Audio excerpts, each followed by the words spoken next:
Herkese selam. Bugün sizlere Ankara FM hakkında bazı şeyleri söyleyeceğim. Podcast'inizi doğrudan telefonunuzdan veya bilgisayarınızdan kaydetmenize ve düzenlemenize izin veren oluşturma araçları vardır. Yani Ankara FM, yani podcast'ınıza kayıt yaparsınız Ankara FM'de. Orada da hem yani telefonunuza indirirsiniz ücretsiz bir şekilde ve ücretsiz bir şekilde kendi şovlarınızı, programlarınızı, yayınlarınızı burada kaydedebilirsiniz. Onun için başlamaya hani para lazım değil, ücretsiz bir şekilde Anker FM uygulamasını telefonunuza indirin veya da Google'a Anker FM yazın, oradan kendinize kayıt oluşturun ve kendi şovlarınıza başlayın.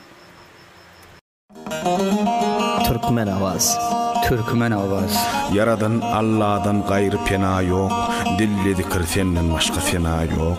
Men bilmedim men ne zerre günah yok. Hatam olsa geçkin günahım döndü. Şiir diklemeler ve Türkmen şairlerin yaşayış dastanı. Türkmen Avaz bernamada. Pek gerek yigidin aslan esebi. Haçan den olup bir at bilen yavi. Ulu ağa demek qarnağa. Bu bernamany şenbeden ta çahar şenbeden gece saat 9'dan 11'e çenle Türkmen FM'den unutma. Türkmen 92.9 FM Türkmen Avaz.